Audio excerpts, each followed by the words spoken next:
have it on yellow too. I don't know. Let's get back to some. All right, let's get back to some boring subjects. Understand the risk to our country. You're listening to the We Are Libertarians Network. Learn more at wearelibertarians.com. Welcome to the program. My name is Chris Spangle. It is so great to have you here today, and we are going to be talking about Ukraine. What is happening in Ukraine? Why did Putin invade Ukraine? What's all this about neo-Nazis and drug addicts? And there's just so much to this. So we've got an all-star panel of people to come to you to talk about it today. So stay tuned. We'll be right after this. Warning. This show is for adults by semi-adults, so the language is sometimes strong and There's two in there. I don't know what I said. Thank you. Welcome to the Chris Spangle Show. Our goal is to help you sound smarter while talking to your friends. If you struggle to understand politics, we explain it from an independent libertarian point of view, with all of the irreverence it deserves. We toss out the screaming heads, put people before political parties, and give context to the news to make you think. Now, here's our host, Chris Spangle, a 15-year veteran of politics and media. There are times where I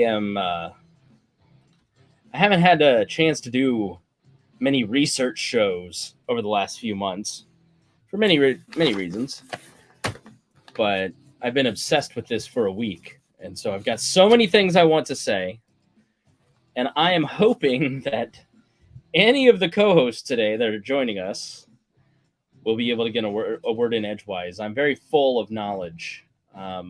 Speaking of full of something, Harry Price is here, our perma co-host, the beloved Harry Price. Say hello to the people. Hi, everyone. It's going good on my end. Fresh off of doing two low-key wall episodes versus Spangle. You know, Massively Spangle. productive, yeah. Mm-hmm. Also here is sometimes co-host Trisha Stewart-Mann, the lovely host of Gingerarchy, the well-read host of Gingerarchy. Today, she will be representing the Peace at Any Cost Brigade. What a strange statements. We're glad to have her here. Foreign policy is definitely her specialty and close to her heart. Reinhold will be along. He's got some work today. He'll be here, and he will be stressed out to find out that we have a member of the Mises Caucus on the show today. Mac, thanks for joining us. Longtime listener, first time guest on the program, and obsessive Ukrainian war watcher. You've been tweeting out all kinds of great stuff over the last few days, really. Have you gotten any sleep, or are you just watching the bombs fall? I slept a little bit last night, not too much, but yeah, every time I think I'm going to sleep, I roll over. I'm like, I wonder what's happening now. And then it's another 2 hours. I'm like, I should go to sleep because my eyes are vibrating. I'm a news junkie, so I love talking on this show about current events and covering the news and all that. And you get a subject like this and just watching what's going on, trying to figure out what's going on, researching what happened,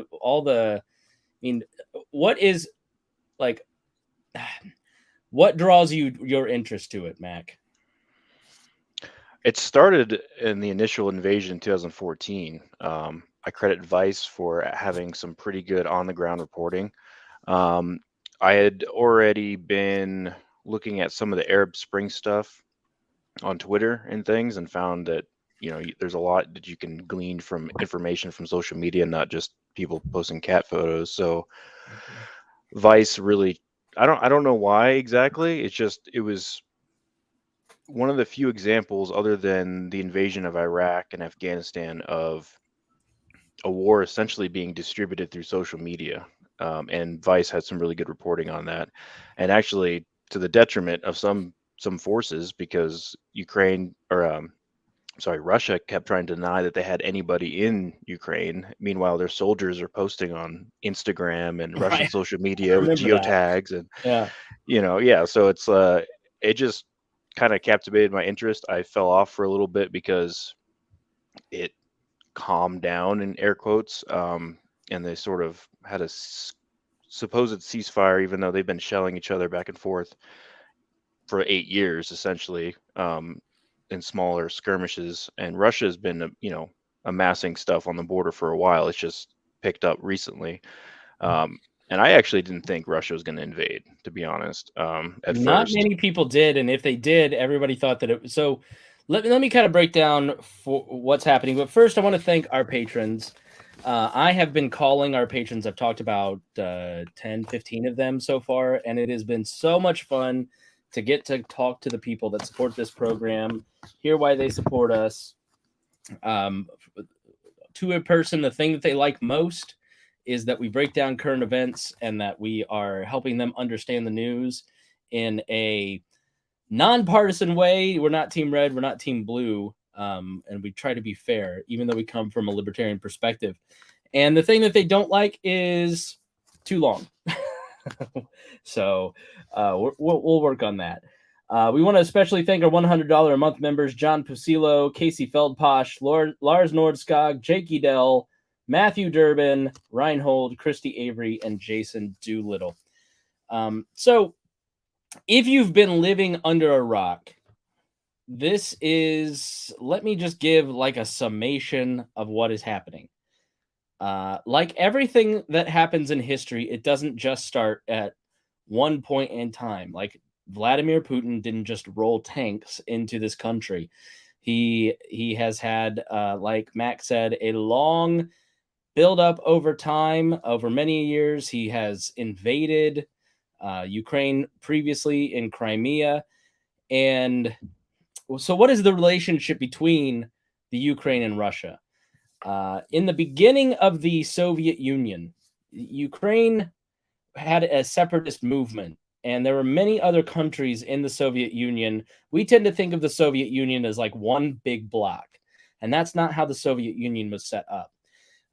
It was set up as a series of republics, and borders were drawn, and Lenin was the one that actually set up these different borders and republics, including Ukraine. And this entire area has a long history of being invaded. Like if you look at the history of Ukraine, they never seem to have ever been at peace. And there is always tension on the eastern side and the western side of which way they'll go, basically. Will they align with Western democratic countries, or will they align with Eastern, autocratic societies like Putin and China? And that has reverberated through the history of this country, but especially the last 150 years. And in the world, there is basically an alignment to the European countries and the United States and Western democracies. And then there is the more autocratic Russian society that Putin has built over time. And in 1991, they were given their independence from the Soviet Union and wanted to set up their own self-determination. And in exchange for giving up their nuclear weapons as a country, the United States promised to protect them. Oh, if you would only know about what Americans know about their government, you would stop trusting them. And so they de-armed themselves in this agreement, and Russia promised never to invade them.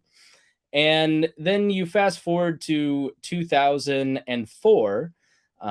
You have, some of you may have remembered the Orange Revolution in Ukraine, where the guys' names are super similar. Vladimir Yushchenko and Harry, do you remember his name? I've got it right here, but I'm not going to look for it.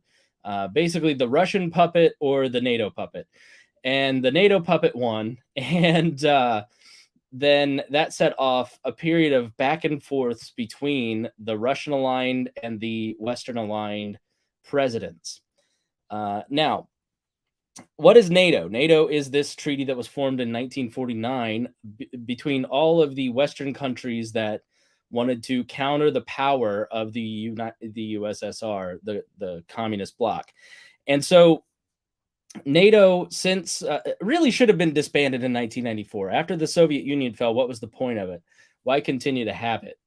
And it's a collective security agreement. So if let's say Estonia gets invaded by Russia, then the other treaty members agree to go and protect that country. It's a security conglomerate.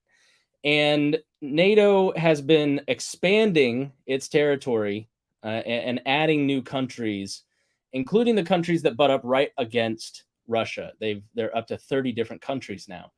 And Ukraine, Belarus, and I think a couple other countries are on the table at all times to join NATO, which is something that the Russians don't like.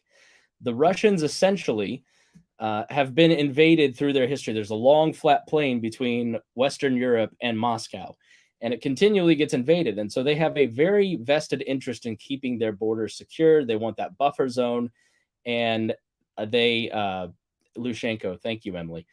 And so this has been a provocation to Putin.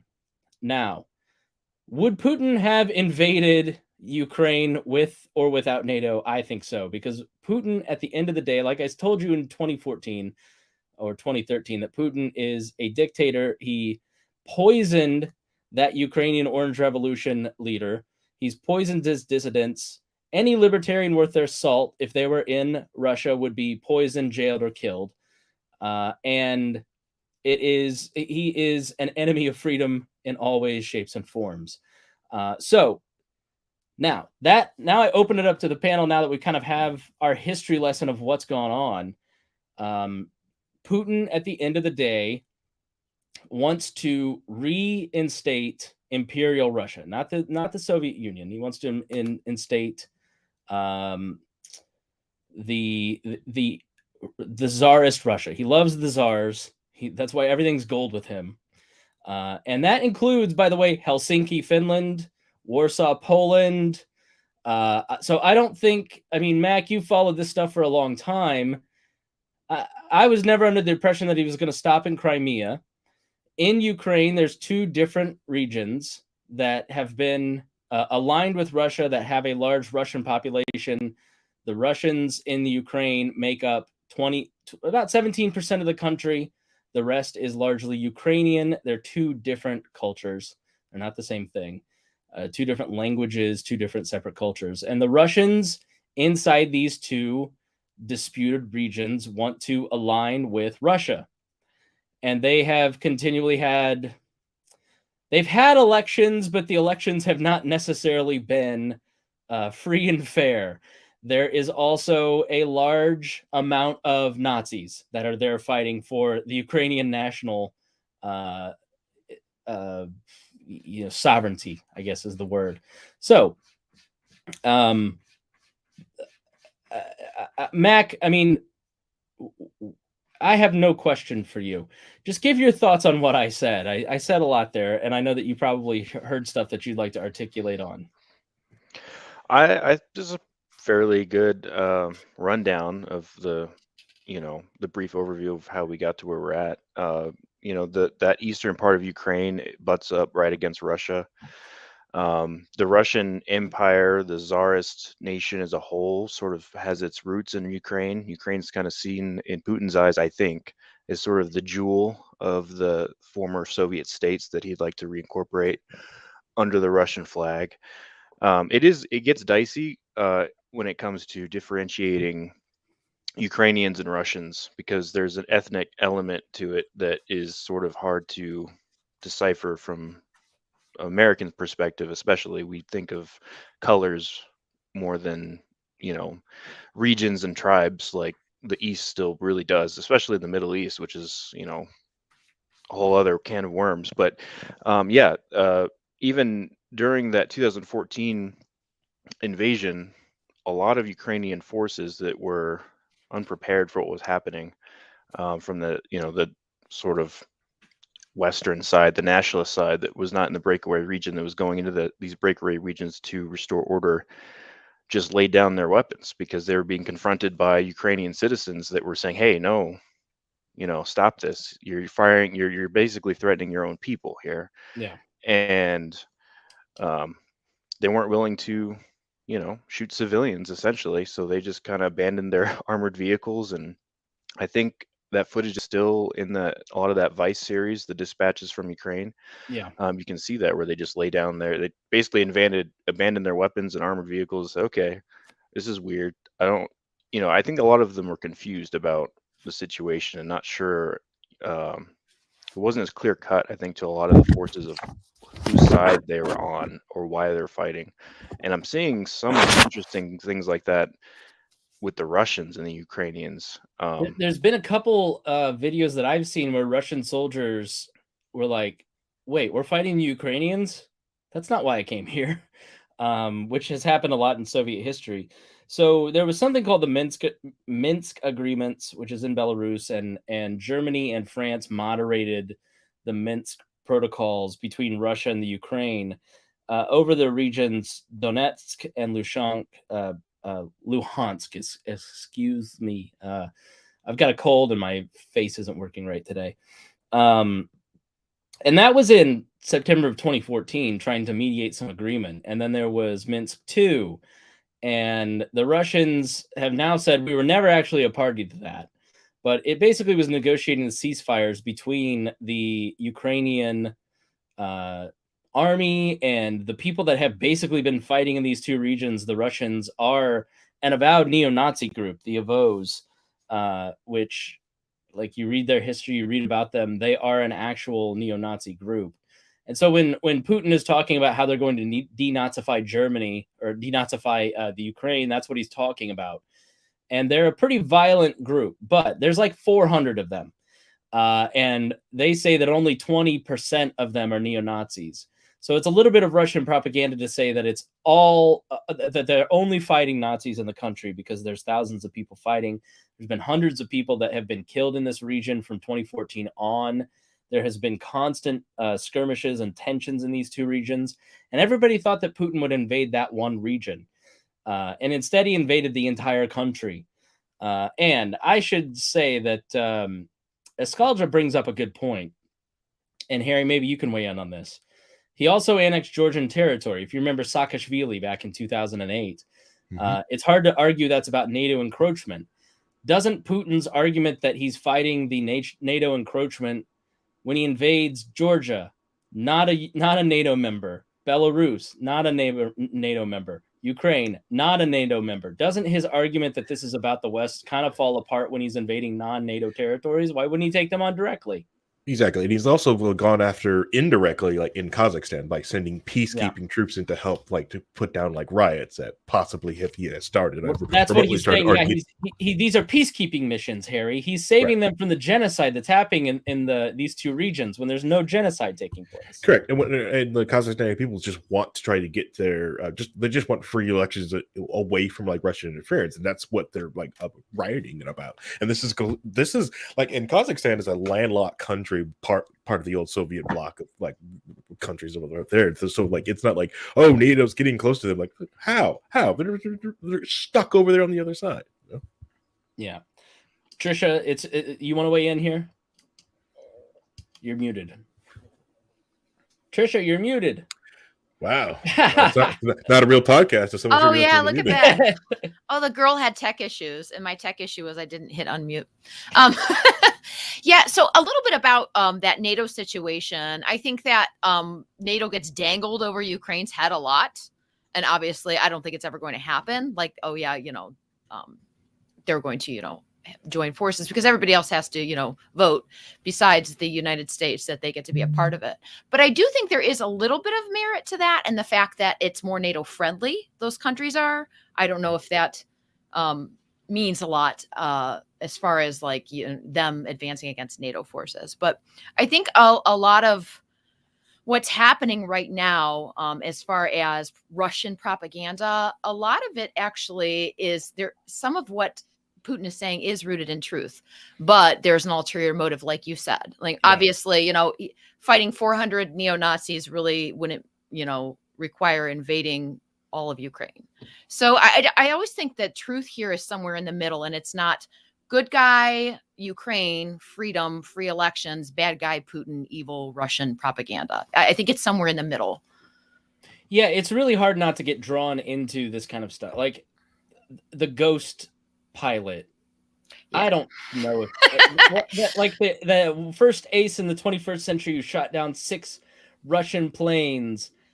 Russia Today. So take this with a big grain of salt when RT is reporting that whole so basically this ship pulls up to this island where 13 Ukrainian soldiers are defending it. And they have this long diatribe about how you need to surrender because we're going to kill you. And you hear audio of one of the guys go, "Should I tell them to fuck off? Fuck you!"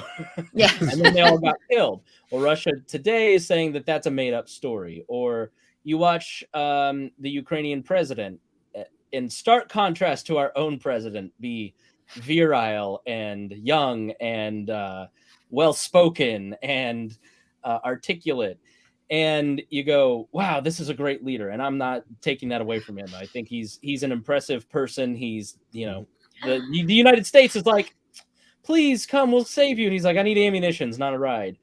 A lot of that stuff, you have to look at it like propaganda. This is Ukraine trying to recruit the West to get involved in their fight, just as Putin is saying to, people in America through Russia Today, this is Russian territory. Here's the history. He gives this hour-long speech, basically full of twisted, incorrect history, talks about genocide, how they're just saving the Russians. We're just going to Anschluss, Austria, and we need to save the Germans that are being persecuted in the Sudetenland. And that's all we're going to take. Don't worry about it. Both of these sides want to pull you in, Trisha. They want you to, and the United States wants you to take the Ukrainian side, including the media, because we have access to all of their media and access to none of the Russian side. Disclaimer, I do have some friends that actually work for RT. So I'm that crazy. I'm that crazy lunatic. I watched it the other night. I was like, well, this is backwards. Well, no, you know what? So some of their stuff is good, just like anything. Yeah. The funny thing is we, watching, this play out on a world stage, want good guys and bad guys, and that just doesn't exist in the world. Everybody's a little bit of both, some more than others, and obviously aggression can be met with self-defense. I believe in that. But as far as like the Putin speech, so I finally did get a chance to listen to it, and like not all of it was garbage. I think it was painted and portrayed as garbage. He talks a little bit about the history of Russia and the genocide that happened there and the fears of it and protecting their people. And I think that there's some truth to that. Now, is he using that to twist, to chime up, propaganda and get people behind, invading Ukraine? And invasion is a really strong word. It's not a strong word in this case, Trisha. It's a little strong. Okay. Vladimir Putin is an evil human being that invaded a sovereign I don't country. disagree. I'm not one of those people that's a Putin sympathizer, like at all. I'm not a fool that sees We'll leave him that as to the some Mises kind of Caucus guy next. Yeah. And I was Tanks are a actually strong car. I was actually going to defend Biden a little bit, so this might really get the Mises Caucus guy. Dennis, where are you? I would say that one good thing that Biden did, and I think it's really important, it was saying that we're not going to put boots on the ground. I think that's really important, and that was a strong statement, and he should have said it. And we need to not give them weapons. He did talk about giving them a humanitarian support, and that's fine. Don't give them weapons and don't put boots on the ground. Should we allow the Ukrainian government to buy weapons from our weapons manufacturers? No. Okay. Mac, what do you think? I don't know. Well, that specifically, I say free market, whatever, whoever buys, Full ANCAP. So full disclosure here, in Ukraine need as much ammunition as possible. I am an anarchist. Number one, I am not going to speak for the whole Mises Caucus because we're just teasing you. I just want to make sure that people listening, I'm not an ambassador. I actually wasn't even going to bring that up at all, but you're a very reasonable person because you and I talk all the time. You're friends. You're willing to associate yourself with us. You're going to be canceled for this, but Mac is a great guy, and I've known Mac forever, and he's been on the show. I think actually once before. I interviewed you the thing, but we're teasing about the Mises Caucus thing. No, I just wanted to make sure. I was like, hey, I'm not the ambassador here. I'm not the emissary. It's been said. I'm just associated with them. I am an organizer. I want to circle back to the Georgia thing and the NATO thing a little bit, because Saakashvili. yes, they were not NATO nations, and they were not that close to joining, but they were close. They were in talks. And from a strategic standpoint, it's, if you're Putin and you're thinking, I want to reunify the Russian people, because in his mind, at least what he's projected outwardly, and he stated, he wrote a blog post, I think, like in 2004 or something. I can't remember the exact date, but he kind of goes over this about very romantic idea of the Russian people and the unification. The West has driven a wedge between our people and divided up all the nations to weaken the Russians, because he doesn't, it's this ethnic thing versus country thing. But from a strategic tactical standpoint, you kind of want to invade a country before they join NATO, because if they're in NATO already, they're obligated under Article 5. It's like an immediate, like, well, we signed the agreement, we got to go. Versus if they're a friendly of NATO, like right now is a perfect example. Everybody in NATO is like, because if one single NATO country gets involved in interfering with Ukraine and Russia, then they all, like, it's World War III. Article 5 is you probably heard about it under Trump, because he said in some cases he wouldn't defend NATO. He wouldn't trigger Article 5, which is hey, you come in our country, we got to defend you. It's been triggered with 9/11. So it's kind of like how I'd put it is the military arm of the UN, like the really hardcore defensive arm. And it is not something that is offensive, even though Putin would argue that it is. But yeah, if they were to invade Latvia or Estonia or Poland, then the United States would, by law, be forced into an action. And so you don't want this to escalate. I don't know that I'm as hardcore statist as Trisha is on this. And Harry, we've got several comments here that don't sell guns to that group sounds a bit statist, but whatever. So Trisha doesn't. Well, I'm against the United States government selling weapons that they got from taxpayers, like, and sending them over. I'm against them selling weapons in the Middle East to Saudis. I don't think that's statist at all. I think is that crazy, Harry? Is that statist of her? Now, if it was Elon Musk and he wanted to do it, I mean, if he didn't take so many government subsidies, I'd say go for it, I guess. I don't know. First off, an Elon Musk weapon would be terrible, because the moment it break down, you couldn't get parts for it. It couldn't get an update. It'd be a piece of junk just sitting nowhere there, to plug it in. Right, yeah. And you end up having to go grab some 30-year-old SU, off the thing to shoot down some, brand new MiGs, What? No. Yeah. Allowing American company or any country to or just not selling, not restricting companies to sell armaments to people who in need. It's definitely needed, and that happens a lot. A lot of people wondering why India was helping out Russia. It was like, well, India was in need of desperate need of MiGs and naval weapons to deal with China, because China's been shooting and doing on their border. China has been acting to India like it's their Ukraine, so Russia had to sell them a bunch of weapons to calm that stuff down. So sorry, I'm a little soft on Russia when it comes to messing with China. Yeah, I mean, Russia to me is like a junior actor in this. I don't think there's any missed communication here when Putin goes to the Olympics, sits in the box with Xi Jinping, the president of China. Jinping probably told him, all right, yeah, you can invade. We know you're going to get hit with sanctions. We'll keep your lines of credit open, but do it after the Olympics. What's interesting is now all of the people, like during the UN Security Council meeting yesterday, there was a vote to tisk Russia, and China abstained from the vote when they were expected to vote for Russia. And this is a pattern that is happening with a lot of Putin's allies right now. Orban in Hungary said that they are not going to block any sanctions against Russia. Kazakhstan said that they're not going to send troops. Those are two Russia aligned. The French held a supply boat in the English Channel today, which if you look at Russian media like TASS, TASS, that's the lead story, is the French have seized this boat look, this is righteous. Look at the Western aggression, which is why it's so important for the United States not to get involved, because the Russian people are protesting, the oligarchs are being personally sanctioned, and the second the United States takes military action, all of that momentum from Putin's allies that are putting pressure on him and all of the Russian people that are speaking out against this. I have several ties into Russia and had them scan feeds and send me screenshots, and it's overwhelmingly negative against this action within Russia.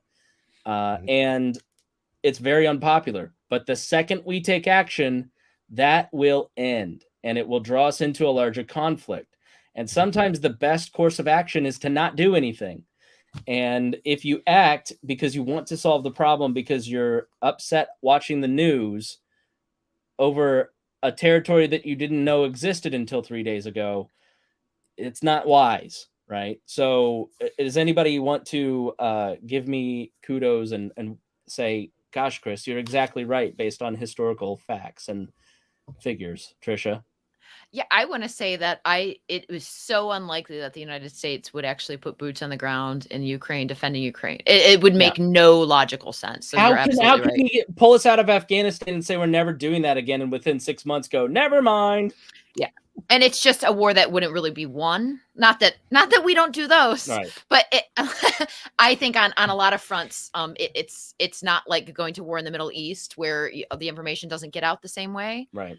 These are developed countries, and Russia has a lot of resources where you can do what you want to a couple poor Middle Eastern countries when you've got Saudis behind you. It wouldn't be the same thing there. It would just, I don't think it's going to happen. Anybody else want to weigh in on what happens if the United States gets involved?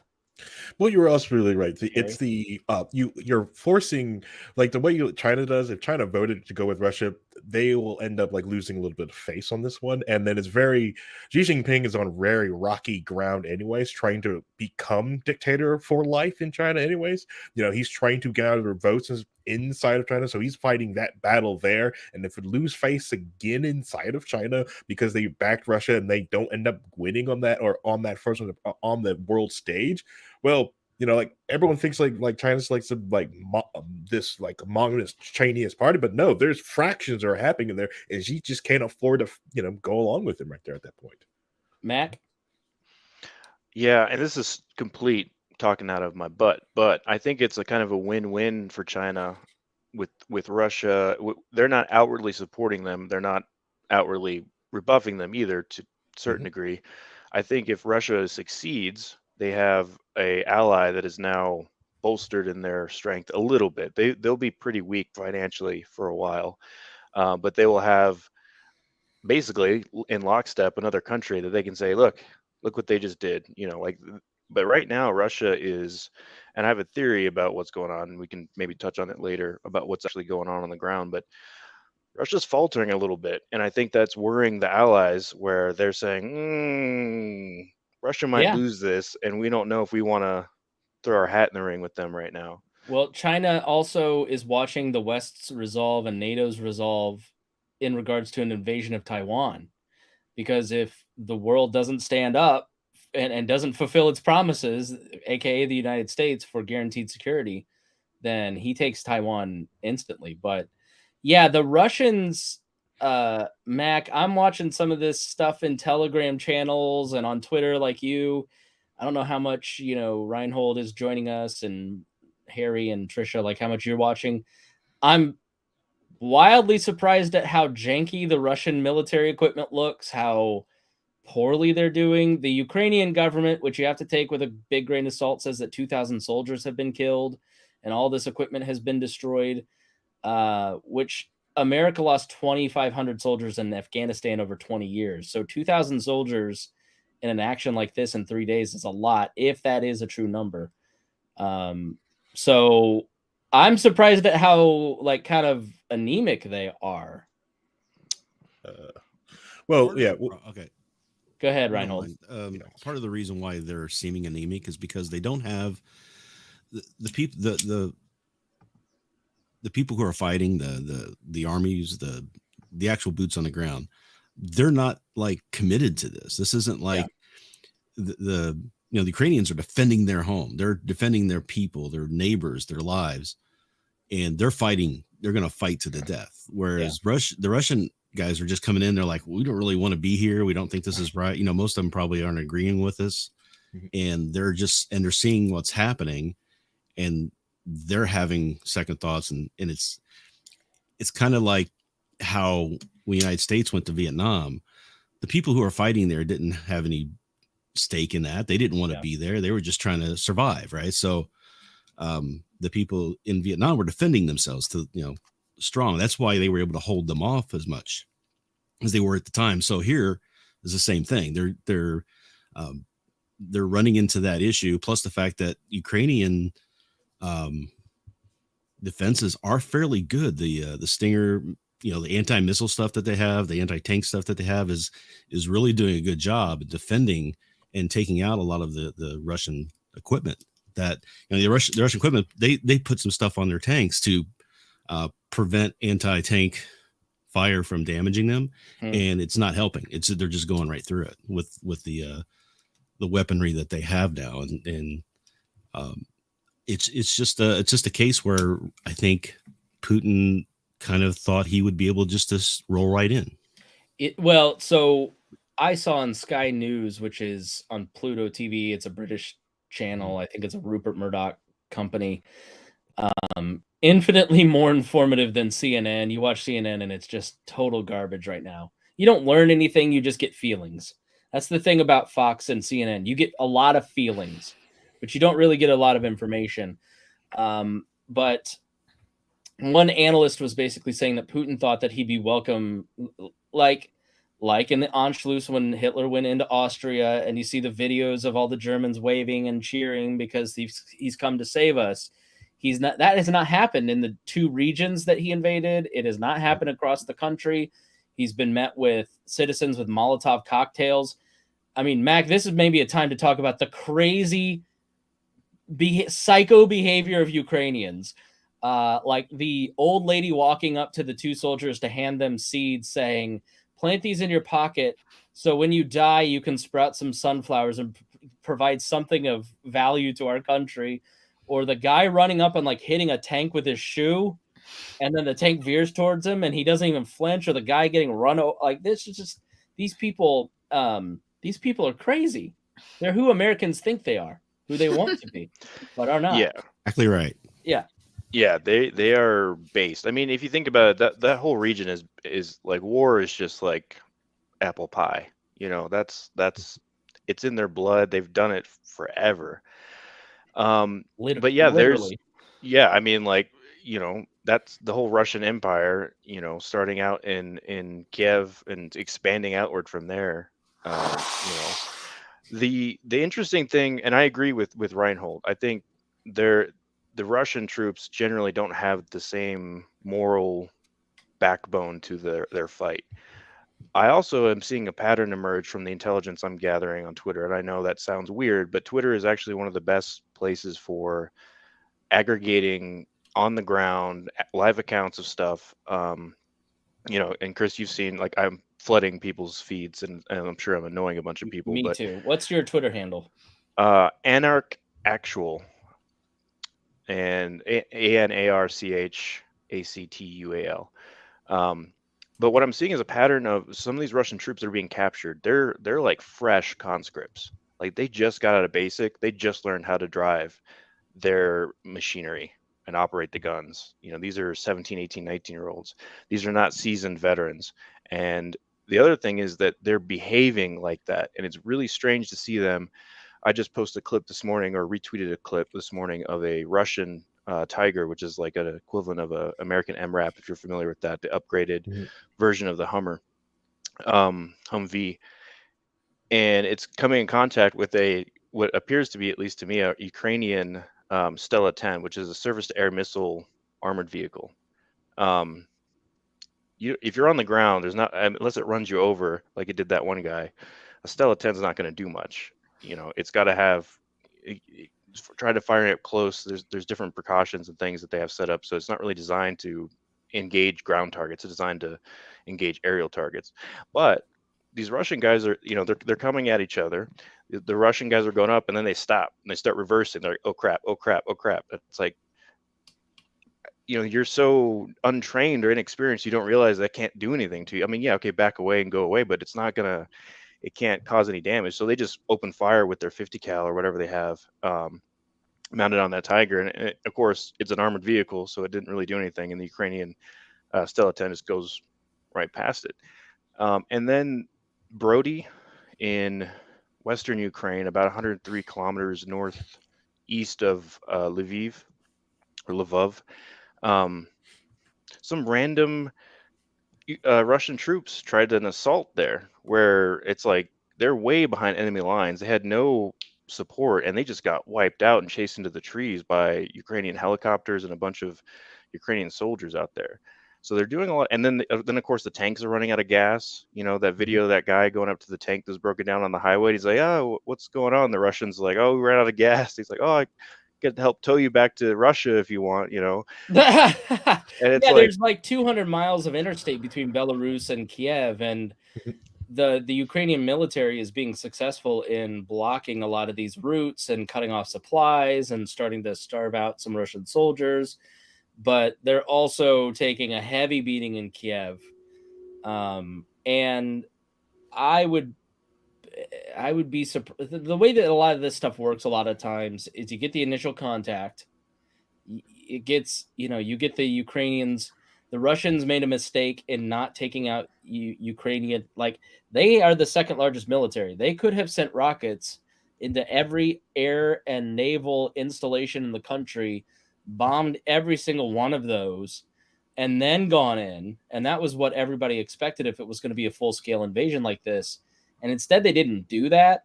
And so now they're taking heavy losses. But Russia has 900,000 troops that they can call up.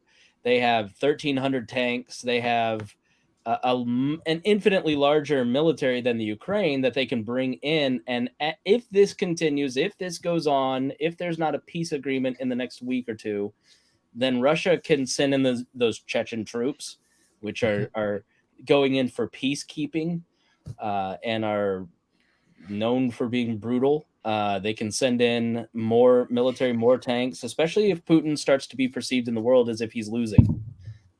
He is like 5'4". He has little man syndrome. He's not going to tolerate that. And he's gambling it all on this. So if he looks like he's losing, it may start to amp up. I would bet that Kiev it's being surrounded. It's on 3 fronts right now. Another big offensive tonight. They probably take the city in the next day or two. They find, this is my speculation as to what is going to happen in the coming weeks. They find Zelensky, they kill him, they throw the country into political chaos. They lock down the country as a result, lock down the borders, which is why everybody's fleeing, lock down the Ukrainian media, stop all of the video from leaving Ukraine. They've shut down in their own country access to Facebook in Russia. I went to look at some Putin speeches today, and their website for the Kremlin was down. Right. And so you're going to have, Harry, I think, a country that's in political chaos and a puppet government instituted. He's already got some successors picked out that he wants as president, and that'll probably happen pretty quick. Exactly. And you could see the steps made by Putin, like going back, and because hindsight is 2020. Because at the start of the new year, everyone watched Russia's crackdown on the Tor network of getting rid of the onion routers. Basically, a lot. It's if someone was sitting there on the network on the side of the Russian internet, like, hey, we're going to block these things, they're going to go DNS. The only other way out would try to use Tor, and Russia started to crack down on that. But they're trying to explain for other distant reasons, and now it's like, oh, this is to stop other information getting it out. They started it then because doing it now it'd be too late. But then they could get ahead of the game. They get ahead of the game. So only like the people who are really into it are getting information in and out once they start the crackdown on the internet inside of Russia. Yeah, and then you enter a period of long, protracted warfare. You enter into a period, which is why they're handing out 10,000 machine guns to people, creating Molotov cocktails and filling them with styrofoam. because they know that it's going to be a long protracted, that they may take the country and they may install a government, but it's going to be a long civil war, which it's already been a long simmering civil war for basically the entire history of this country. We're just putting our view on it in the middle of it. Yeah, and if Taiwan is watching this thing happen and watching this play out, you probably should change your stance on civilian weapons ownership at this point. Did they not allow it in Taiwan? No, civilian ownership. Yeah, no, you're not allowed to own a weapon like a rifle or handgun for civilian ownership inside of Taiwan. Yeah, I know. It sounds kooky, right? Yeah. Considering like you're on the threat of invasion, I kind of want everyone to have a rifle. Just take some loans out, make sure everyone's got it. But hey, that's me. I'm that kooky guy. But because you're seeing Ukraine, they're passing these out. That's a step. That could have happened a month ago. That could have happened a year ago, and people could have been trained on those rifles that they already have, thinking that this is going to happen. Anybody else want to weigh in on what they think is going to happen next? I will also say this to give people who's trying to produce that too, is that we're also going to be, the rest of the world is going to be up against propaganda and spin, the likes that we have never experienced. We have used to political spin for like elections, everything else, but this is war propaganda spin, and from becoming like a former superpower that is used to doing something like this. So you thought the last 2 years was crazy. You youngins that got politically involved in the last 5 years don't know war propaganda like I like Reinhold. I mean, imagine how many wars he's seen. But we'll talk about the propaganda next. I want to finish up with what's going to happen next. Mac, then Trisha. Okay, sorry. I think that's along the lines of being correct. Although I'm less certain now. I have two theories about the potential second wave that Russia sent in. Estimates is that they've only sent about half the invasion force so far. So one theory is that they sent in the freshies, the newbies, the cannon fodder, just to go and wear down the Ukrainians before they send in the veteran. Because now the Chechens have mobilized, from what I've seen. They're headed to the front lines, from what I gather, and those guys are, as one of my friends put it, war crimes are us. I mean, those guys are mean guys, and they're committed, and they have a higher cause. And you cannot have the press and TikTok watching these battle hardened guys.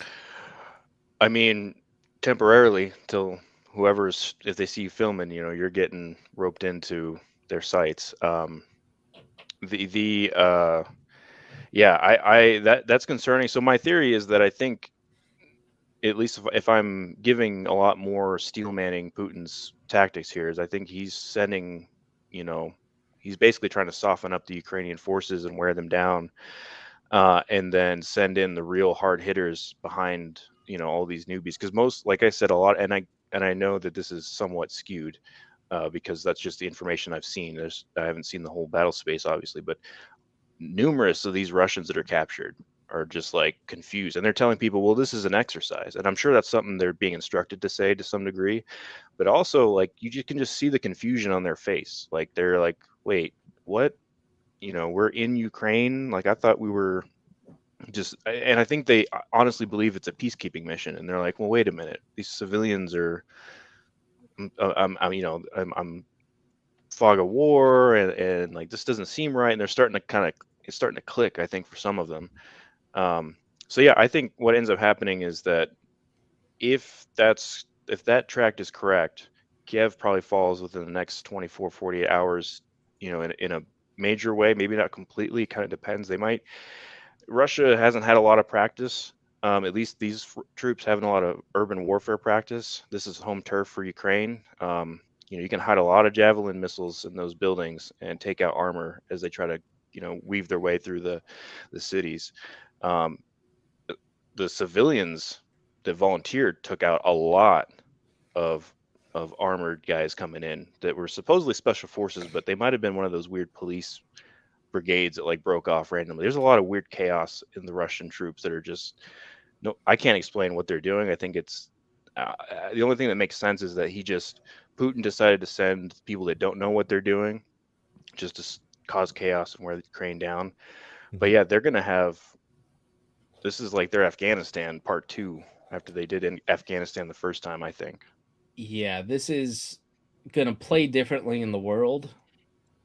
I kept hearing on Sky TV, it just looks like World War II. They live in cities like us. They look like us.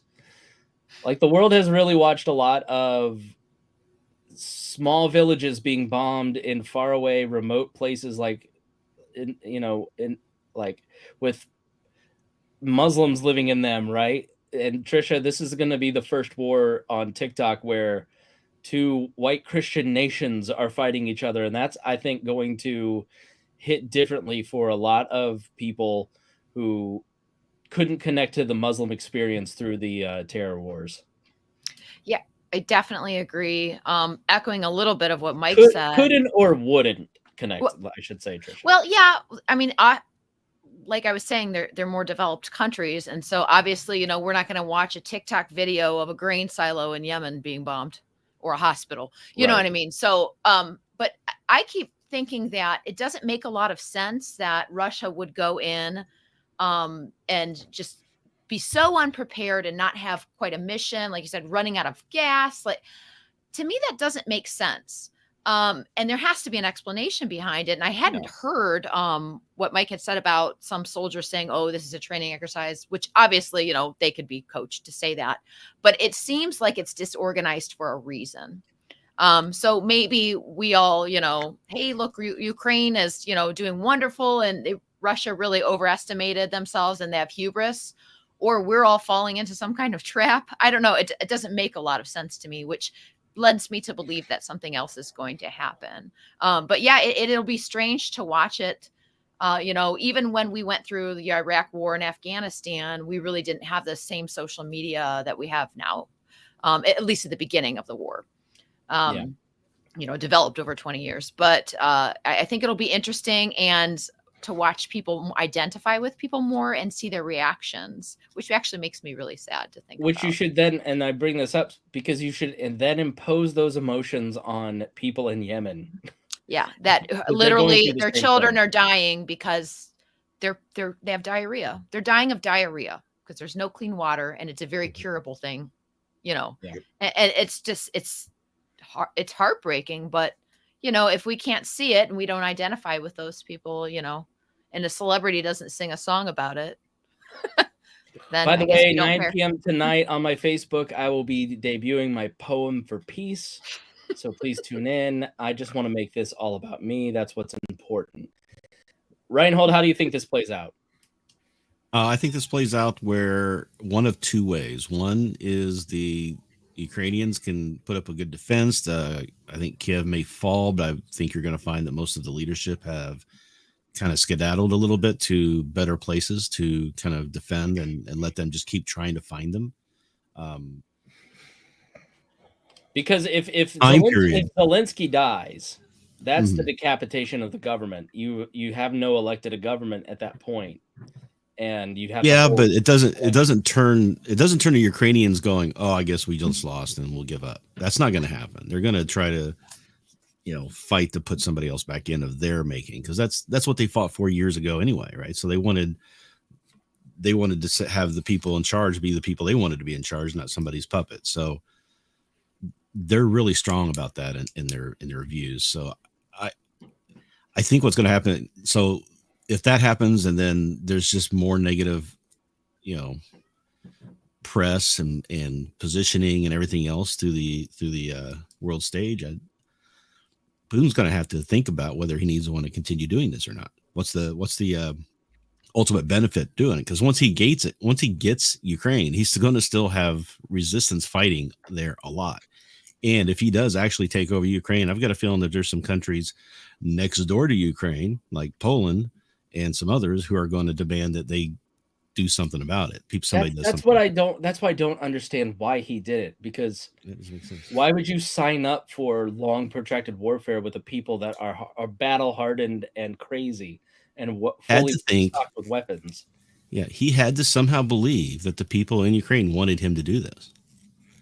I mean, the one of the impeachments of Trump was because he was withholding military aid to the Ukraine. Like, you watch these videos, Mac, and they're all American weapons. Like, they're not fighting with sticks. So let's finish here. We're almost out of time, so I'm going to ask each of you, what should America do about this, and how should we keep our head on a swivel to avoid being propagandized and being sucked into being afraid? Let's start with Trisha. Yeah, I think being propagandized and getting the American people to want a war, which I don't think that we would go, put boots on the ground, American military boots on the ground. Um, I don't think that's wise. I'm not really sure what the hell people are thinking when they're, glamorizing this war, because everybody's like, I feel so bad for them. I'm going to pray for those people. And then, they're making up myths about ghost planes and things like that, because war's not pretty. And it's not an adventure, and it's not something cool, and it's not for, Chads to do. It just really hurts a lot of people, and generations after generations. They lose life, culture, wealth. And so I think it's really important to stand back and just know that no matter how much you feel like you want to go aid somebody that is being invaded, regardless of knowing a lot about the situation or not, it's never going to do anything that's going to be helpful. It You can't say, oh, somebody's got to do something. That's always, whenever somebody says that, they end up doing something that in the end hurts other people. So whether your intentions are good, it doesn't really matter, because good intentions, they can easily lead to hell. And as we can see, throughout history and war and getting ourselves involved in conflict. So I just think it's really good to remain calm, not be like, so, oh yeah, let's go get them. I'm going to send Kyle Rittenhouse over with a gun. It's like, are you an idiot? I really hate that propaganda, and I really hate the onus on us to do something somewhere else in the world. Mac? I agree. I mean, despite our previous, part of me thinks it sucks that we keep doing this to the Kurds, the Ukrainians, to all these people. We make these promises. I told someone the other day, it's like, if you trust the U.S. government and you don't have any nukes, you should stop that immediately. I mean, when all else failed last year, the best they could do is $1,200. They can't even Yeah. help their own people. They're not Yeah. coming to help you. Stop trusting these people. I didn't get my $1,200. DCS, your local school, the American military, they really care. They honestly do, but they just can't do anything for you. If you're the president of another country listening to this program, they can't do anything for you. Stop believing them. Yeah. Unless you have the nukes. CEO of a multinational corporation, they can do something for you, though. Yeah. Yeah. Oh, a CEO with nukes, that'd be really ANCAP based. But no, I think, I agree. We need to break the cycle. I mean, it sucks having to say, sorry, Ukraine, we told you could get rid of your nukes and we'd defend you. But I think if we can't keep doing this as a country, at least. I say I'm not doing anything, but the government can't keep doing this to its people, because we're extracting the wealth and lives of our citizens and others by making all these promises. We tell Libya we're cool, and then it's like, actually, we're not so cool anymore. We don't like you anymore. I know we used your black sites to take people out and torture them, but yeah, I think the pure ANCAP libertarian, whatever in me, is like, we need to not even, and I agree. So what Trisha said earlier, I don't think that the U.S. government should be supplying any arms. If Ukraine wants to buy them from Boeing or Raytheon themselves, I think whatever, like, we shouldn't block that. But yeah, as far as spending taxpayer money, and of course they're heavily subsidized, so it's like you can't untangle this whole wide world's a big entangled mess of BS. But yeah, I say, bring our folks home. Let's maybe worry about our own stuff for a little while, and if we're going to be spending all this money, I'd rather spend it on our defense. I don't think, Russia's proving right now that they would be cuckoo to try to do a land invasion to the United States, because they're invading a country about the size of California in both population and land mass, with like a tiny fraction of California's GDP, and having some issues. So U.S. needs to, I would say, for the propaganda thing, don't be so scared. I mean, look at the actual geography and logistics. Logistics is a huge thing, and Russia can't keep fuel in their tanks. I mean, literal tanks. They can't keep their troops supplied with food. They're breaking into grocery stores because they're hungry. They're tired. They're just abandoning armor and weapons on the highways of Ukraine because they're like, it's out of gas. There's no gas stations to fuel my tank, and I don't want to get shot, or captured. Much So they're like just the pandemic should be instructive for each and every one of you. Oh my God, this is going to be the worst thing ever. But if you want to go protest for George Floyd, you're going to be fine. I guess it's not that bad. Okay.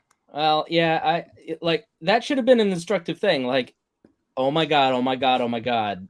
Oh wait, this wasn't as bad as we all thought, right? Like people do get hurt, people are there, but like that like sense of rising tension that is constantly there, it makes you make bad decisions, and politicians take advantage of that, and you need to watch when that tempo and the heat of a story is there, and just be calm and rational about it. If you go to Kroger, Russian troops are not going to invade and kill you for your hot pockets. Reinhold, what should America do about this, and how do we avoid the propaganda? What the United States should do about this is to provide humanitarian aid, to be a force of pointing out that the propaganda that the right is, or the Russians are pushing out, is Freudian slip. Bonked. Yeah, a little bit. But we need to also make sure that we're not falling into any propaganda traps that we're going to provide too, to try to get people ginned up to go to war, because we're not going to do that. I don't think that's going to happen. I don't think it's the best thing for the environment, for Ukraine, is for us to have United States troops in there, because then they're not defending their own country. Outside people are coming in and fighting in their lands. I don't think they would be appreciative of that either. I think they're appreciative of weapon assistance, humanitarian assistance, things like that. That's fine. I just don't think that they want our troops there. And I think that would go over like a lead balloon if we did. So, but as far as avoiding the propaganda, you really have to, there's one thing that kind of irritates me about this whole thing is that, people are trying to say, well, United States shouldn't have done all this stuff and been involved in Ukraine and created this whole thing and backed the revolution or coup or however you want to call it. There are a lot of things the United States should not have done, and there's a lot of things that they've done wrong, but none of it validates what Putin is doing right now. There was nothing that was done that was to the point where Russia needed to go in and take over that country, right, and invade. So yeah, there's a lot of things we can sit and say about United States did wrong and we didn't help the situation and we kind of helped prolong it and put it in this place. But at the end of the day, it's Putin who's being the aggressor, who's done the wrong thing, who's went over the top, and we need to keep that clear when we're discussing that. A lot of you can be that unashamedly anti-Putin and anti-war at the same time. Yep. Like we don't, like I don't know. I'll address that later. Harry, what should America do, and how do you stay 100? All right, so which is scary thing is the afterwards thing of this whole thing is the U235 question that's on the table right now, because if you ain't got none, and if you don't have an agreement in paper ratified by the U.S. Congress, the U.S. probably ain't got your back. And it also shows that, listen, like, the U.S., as bolstered as it is protected by a gigantic lake, two massive lakes, a crappy country up north and another crappy country below it. So it's really hard to get troops to it. And it shows how hard it is to move troops. And that's why the idea of China invading Taiwan is just like, well, you could send some planes over there, but you've got to get people over that awful strait of water. Good luck doing that. Once again, thanks for the bits, Jack.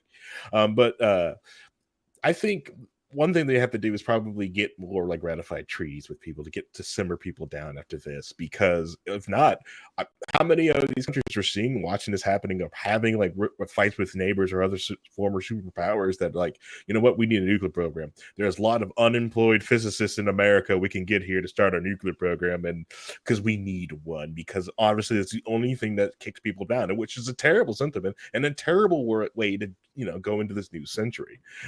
It's awful. I hate this aspect of this whole, you know, the idea of it. I hopefully the United States also stay out of a land war in Europe. You know, it's hopefully they also don't bolster up any other countries that are NATO allies that's like, hey, you know what, we've got this, just go ahead and do this, because the rope-a-dope punch of Russia, the idea of sending in your newbies to get Ukrainians to wear them out, see what they have, get them to use what they, you know, the best things they have, wear them out, get them low on ammo, and then bring that jab punch back and see if they will stretch, because they're not, you know, they're fighting their military and civilians. They'll get out of position and out of their holes where they're stronger.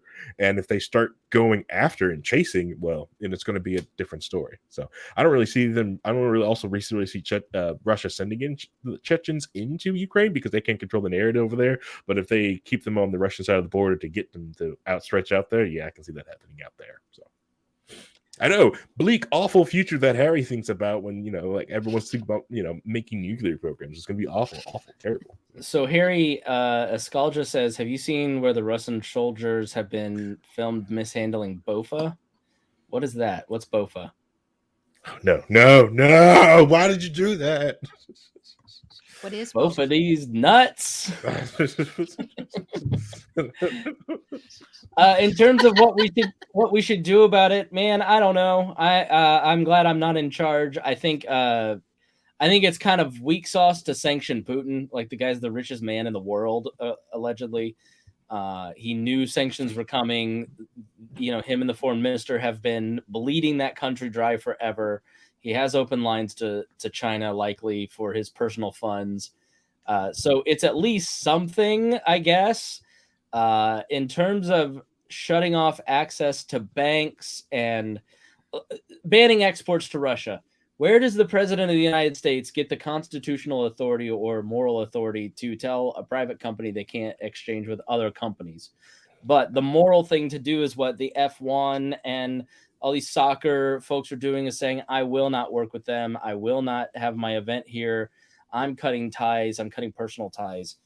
That's certainly something to do. In terms of cutting them out of SWIFT, SWIFT is the language of banking transactions. It's like the code that makes my bank talk to Harry's bank. So cutting Russians out of SWIFT means not being able to Venmo them $20. And it means that if you work for a Russian company, they're not going to be able to pay you.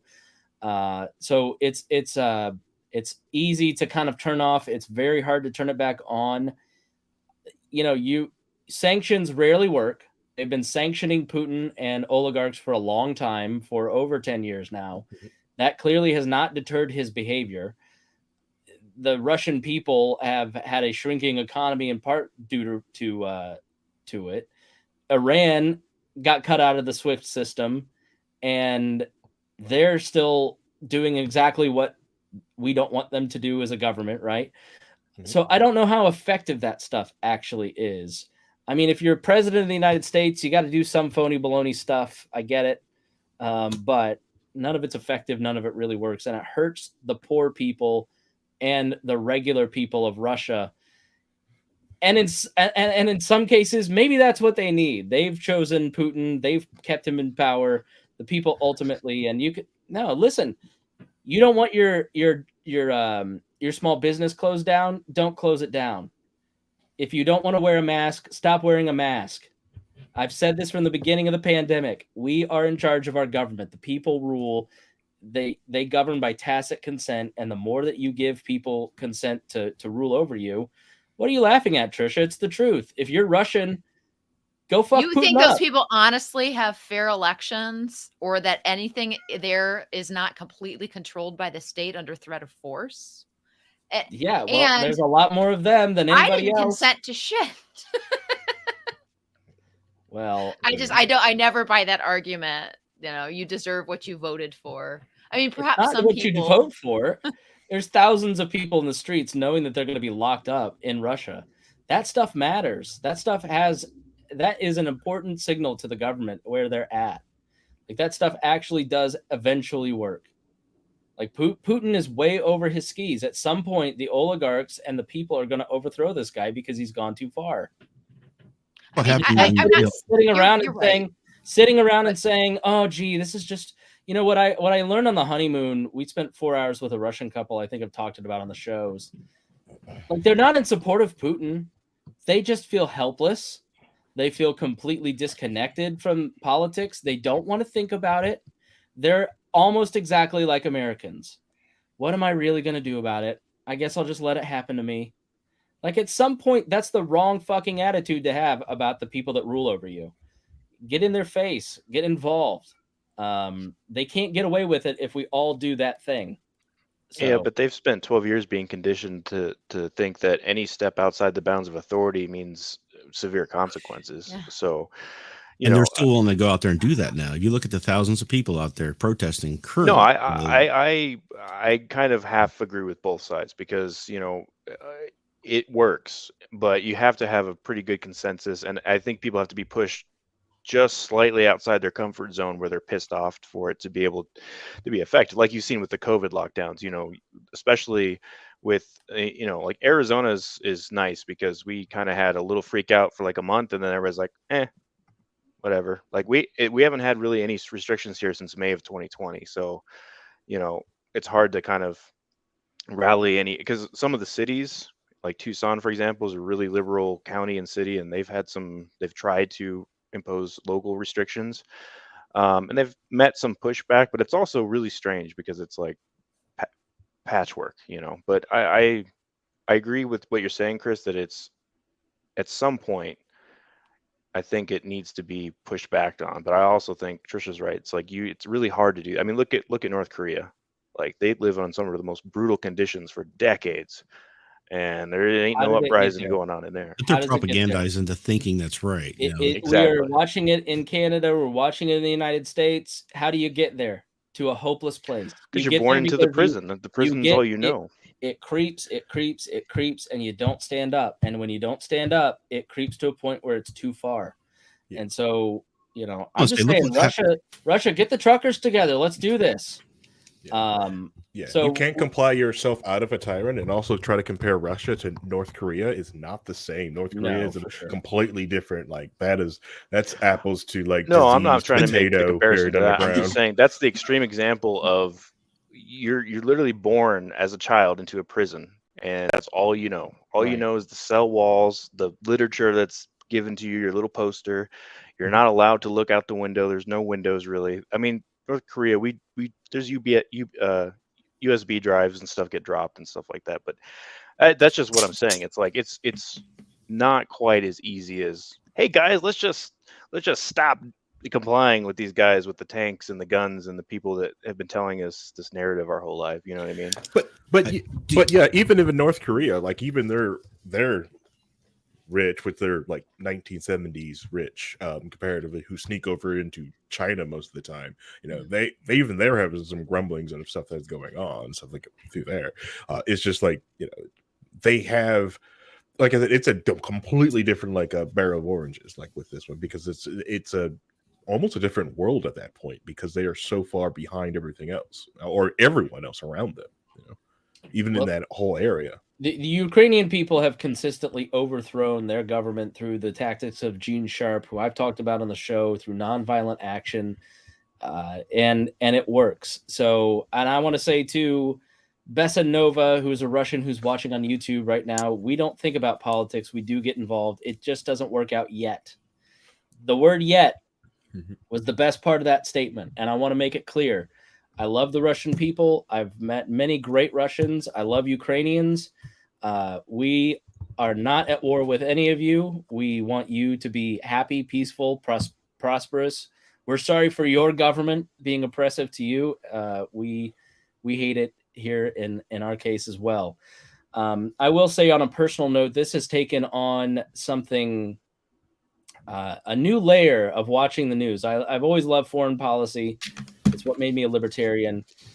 This past summer, we had 4 Ukrainian orphans come and stay with my in-laws, 8 to 13, 14, and came back for Christmas. And they're 4 of the loveliest kids. They're like Ukrainians. They basically, they just beat the hell out of each other. They have the demeanor of like a Korean War vet working at an Ace Hardware. They are like tough kids, and I know they're really scared right now.